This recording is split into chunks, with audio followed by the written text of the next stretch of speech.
Indo British advanced pain clinic నొప్పి మాయం surgery దూరం ఫర్ అపాయింట్మెంట్స్ 9155515563.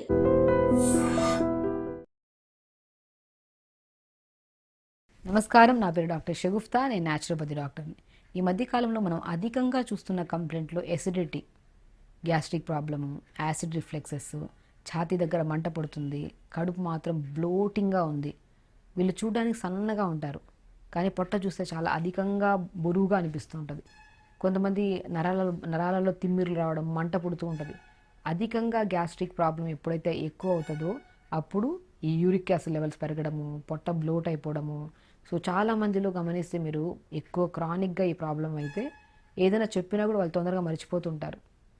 సో ఇలాంటి వాళ్ళు స్పెషల్లీ చెప్తున్నారు, మగవాళ్ళలో ఈ చెస్ట్ దగ్గర మంట పుట్టడం వల్ల ఇమ్మీడియట్గా వెళ్ళేసి ఈసీజీలు, ఎక్స్రేలు, స్కానింగ్లు చేయించుకుంటుంటారు, హార్ట్ ప్రాబ్లం ఏమో అని చెప్పేసి.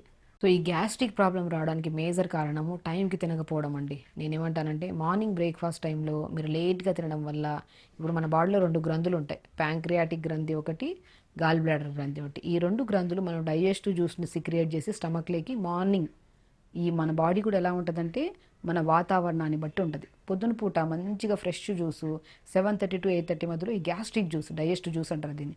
ఈ జ్యూస్ మన స్టమక్లో ఉన్నప్పుడు మనం ఫ్రెష్ ఫుడ్ వేయడం వల్ల మంచిగా 2 కలిసి డైజెషన్ అయిపోయి మన బాడీకి కావాల్సిన న్యూట్రిషన్ని, బలాన్ని ఇస్తాయి. మీరు ఎప్పుడైతే 9:30కి తినడము, 10:30కి తినడము, 11కి తిన్నారో బ్రేక్ఫాస్ట్, ఏ దానికైనా ఒక లైఫ్ స్పాన్ ఉంటుంది. ఈ టైం కల్లా ఇది ఫ్రెష్గా ఉంటుంది, అది కొద్దిసేపు తాగిన తర్వాత అది పులిసిపోవడం స్టార్ట్ అవుతుంది. మనం గమనించారా, ఎప్పుడన్నా బ్రష్ చేస్తున్నప్పుడు మనకి పసరు వస్తుంది, పుల్లటి తేనుపులు వస్తూ ఉంటుంటారు. ఈ గ్యాస్ట్రిక్ జ్యూస్ ఎప్పుడైతే దాన్ని టైం దాటుతుందో అప్పుడు పులవడం స్టార్ట్ అవుతుంది. ఈ పులిసిపోయిన జ్యూస్లో మనం ఫ్రెష్ ఫుడ్ వేసినా కూడా ఏమవుతుంది, ఆ ఫ్రెష్ ఫుడ్ ఈ పులిసిపోయిన జ్యూస్లోకి వెళ్ళి ఈ 2 ఇండైజెషన్ అయిపోయి పొట్ట బ్లోటింగ్, తేనుపులు రావడం, విపరీతమైన, మనం తేనిపినప్పుడు ఒక విపరీతమైన స్మెల్స్ రావడం జరుగుతుంటుంది. బికాజ్ ఎందుకంటే ఇది లేట్గా తినడం వల్ల. ఈవెన్ లంచ్ కూడా 12:30 to 1:30 మధ్యలో తినేసేయాలి. లేదు మీరు 2:30కి 3:30కి తింటానంటే మాత్రం అది కూడా జ్యూసు పులిసిపోవడం వల్ల, ఈ ఫ్రెష్ ఫుడ్ వేస్తే అది కూడా మనకు డిన్నర్ కూడా. అందుకనే అంటారు చాలామంది, ఎందుకంటే పెద్దవాళ్ళలో ఒక సమస్య కూడా ఉండేది కాదు, ఎందుకంటే వాళ్ళు టైంకి తినేవాళ్ళు, ఆ తిన్న ఫుడ్ డైజెషన్ చేయడానికి కూడా వర్క్ చేసుకునేవాళ్ళు. మనం వర్కౌట్స్ లేవు, లేట్గా తినడము, లేట్గా పడుకోవడము, లైఫ్ స్టైల్ ఎంత డిస్టర్బ్ అయిపోవడం వల్ల ఈ chronic gastric problem, gastritis problem అనేవి అధికంగా అయిపోయాయి. సో ఈ గ్యాస్ట్రిక్ ప్రాబ్లం నేను ఒకటే అంట, మన చేతులారా మనం చేసుకుంటున్న సమస్య. మనం లేట్గా తినడం వల్ల, లేట్గా పడుకోవడం వల్ల, సో నచ్చిన ఫుడ్లో స్పెషల్లీ జంక్ ఫుడ్స్ ఎక్కువగా ఉండడం వల్ల ఈ chronic gastric problem, acid reflexes అనేవి అధికంగా అయిపోతున్నాయి. సో దయచేసి మీరు టైంకి తింటే మాత్రం మీకు మీరే క్యూర్ చేసుకున్నట్టు. ఒకవేళ అధికంగా మనకు తేనుపులు వస్తున్నాయి, చెస్ట్ దగ్గర పెయిన్ వస్తుంది, కంగారు పడతాం, ప్రతి ఒక్కరు కంగారు పడతాం. అలాంటప్పుడు మనం ఏం చేయాలి? నేను ఎవరైనా సరే ఒక చిన్న మెసేజ్ పెట్టినా కూడా గ్యాస్ట్రిక్ ప్రాబ్లమా, అది హార్ట్ ప్రాబ్లమ్ అని చెప్పి డయాగ్నోస్ చేసి ఫోన్లో వాళ్ళు చెప్పే సిమ్టమ్ని బట్టి ఒక టవల్ని తడుపుకొని బాగా పిండేసి ఛాతీ పైన వేసుకోండి 10 నిమిషాలు. అది ఏ ప్రాబ్లం అయినా సరే మనకి ఇమ్మీడియట్ రిలీఫ్ ఉంటుంది అని చెప్తుంటాను నేను.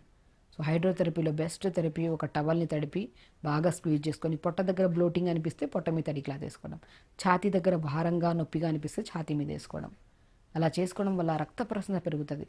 ఒక మెకానిజం ఉంటుందని, మనం తడి క్లాత్ బయట వేసామనుకోండి, ఇంటర్నల్గా హీట్ ప్రొడ్యూస్ అయ్యి మన రక్తనాళాలన్నీ ఫ్రీ అయిపోయి రక్త ప్రసరణ పెరగడం వల్ల ఈ మంటలు ఇవన్నీ మనకి పోతాయి. కాబట్టి సో ఈ ఛాతీ మీద తడి క్లాత్ వేసుకోవడము ఒకటి. అండ్ అన్నిటికంటే ఇంపార్టెంట్, ఎందుకంటే లేట్గా తినడం వల్ల, ఎప్పుడు కాదు ఎప్పటి నుంచో లేట్గా తిని తిని తిని ఇప్పుడు మన టైంకి తింటున్నా కూడా గ్యాస్ట్రిక్ ప్రాబ్లం అనేది తగ్గడానికి టైం పడుతుంది. బట్ ఇప్పుడు మనం ఉన్న సమస్యను బట్టి టాబ్లెట్లు ఇవి వేసుకోవడం ఆపేసి కొంతమంది అయినా సఫర్ అవుతూనే ఉంటారు. అలాంటి వాళ్ళకి చెప్తున్నాను, ఒక 1 లీటర్ వాటర్ తీసుకోండి, 1 స్పూన్ జీలకర్ర, 1/2 స్పూను సోంపు, ఒక 10-15 ఆకులు పుదీనాకులు, ఇవి 1 లీటర్ వాటర్లో వేసి ఒక 2 నిమిషాలు మరిగించి ఫిల్టర్ చేసుకొని పొద్దున ఒక గ్లాసు, మధ్యాహ్నం ఒక గ్లాసు, సాయంత్రం ఒక గ్లాసు, ఈవినింగ్ డిన్నర్ చేసిన ఒక 1 అవర్ తర్వాత ఒక గ్లాస్, అలా 4 గ్లాసులు వాటర్ పెట్టుకొని 200 ml డివైడ్ చేసుకొని అలా జీలకర్ర, పుదీనా, సోంపుతో ప్రిపేర్ చేసుకున్న వాటర్ని తాగడం వల్ల, సో మీరు చాలామంది ట్రై చేసి ఉంటారు, చాలా రిలాక్సేషన్ ఉంటుంది గ్యాస్ట్రిక్ ప్రాబ్లంకి. సో మళ్ళీ చేస్తారు, మళ్ళీ పులుపులు తినేస్తారు, మళ్ళీ కారం తినేస్తారు, మళ్ళీ ప్రాబ్లం వచ్చింది సో ఫేస్ చేస్తుంటారు. ఒకవేళ గ్యాస్ట్రిక్ ప్రాబ్లం ఉంటే, యాసిడ్ రిఫ్లెక్సెస్ ఇవి ఒకరోజు మీకు ఏదో చిన్న ప్రాబ్లం లాగా అనిపించి ట్యాబ్లెట్ వేస్తే పోతుంది అనుకోవచ్చు. ఇన్ ఫ్యూచర్లో ఈ ప్రాబ్లం అధికంగా అయిపోతే కొలెన్ cancers, oesophageal cancers, so chronic కండిషన్లోకి వెళ్ళిపోయిన తర్వాత మనం ఎవరైనా సరే అంత లాంగ్ అయితే రాము, బట్ స్టార్టింగ్ స్టేజ్లో మనం డయాగ్నోస్ చేసుకొని క్యూర్ చేసుకుంటూ ఉంటాము. బట్ ఎవరైతే నెగ్లెక్ట్ చేస్తారో ఇట్ లీడ్స్ టు పెద్ద ప్రాబ్లం. అది రాకుండా మనం కాపాడుకోవాలంటే జీలకర్ర, సోంపు, పుదీనా వాటర్ తాగడము, తడి క్లాత్ పొట్ట మీద వేసుకోవడము, అన్నిటికంటే ఇంపార్టెంట్ టైంకి ఫుడ్ తినడము. సో ఈ గ్యాస్ట్రిక్ ప్రాబ్లం ఉన్నప్పుడు కొద్ది పులుపులు కానీ, పల్లీ చట్నీలు, కొబ్బరి చట్నీలు ఇవన్నీ పడవు కొంతమందికి. ఇవి పడనివి ఏవైతే ఉన్నాయో ఆ కాలం వరకు, ఎప్పుడైతే ఈ ప్రాసెస్ మనకి తగ్గేంత వరకు ఈ ప్రాసెస్లో ఇవి కొన్ని రోజులు బంద్ చేసి స్లోగా తినడం స్టార్ట్ చేసాక కూడా ఇబ్బంది ఉండదు. కొంతమంది పప్పు తిన్నా కూడా గ్యాస్ట్రిక్ ప్రాబ్లం వస్తుంది. సో అలాంటప్పుడు పప్పు చాలా ఇష్టంగా తింటుంటారు, కానీ తింటే గ్యాస్ ప్రాబ్లం వస్తుందని ఆపేస్తుంటారు. అలాంటి వాళ్ళు పప్పు వండడానికి 8 గంటల ముందే పప్పు నానబెట్టేసి వండండి. అప్పుడు గ్యాస్ట్రిక్ ప్రాబ్లం మనకి ఎక్కువగా అనిపించదు. ఓకే, సో అలాగా ఫుడ్ హ్యాబిట్స్లో మీకు నచ్చిన ఫుడ్లు ఏవైతే ఉన్నాయో ఇవి తింటుంటే మీకు ఇబ్బంది వస్తుంది అనుకుంటే కొన్ని రోజులు బంద్ చేసి ఈ గ్యాస్ట్రిక్ ప్రాబ్లం కంప్లీట్గా తగ్గిన తర్వాత మనం తిన్నా ఇబ్బంది ఉండదు. సో దాంతోపాటు యోగా చేసుకోవాలి, టైంకి వాటర్ తాగాలి. ఇవన్నీ కరెక్ట్ వేలో ఉంటే గ్యాస్ట్రిక్ ప్రాబ్లం అనేది మీకు మీరే వితౌట్ ఒక సింగిల్ ట్యాబ్లెట్ లేకుండా కూడా క్యూర్ చేసుకోవచ్చు. సో ఖచ్చితంగా చేయండి. హ్యాపీగా ఉండండి, హెల్తీగా. నమస్కారం.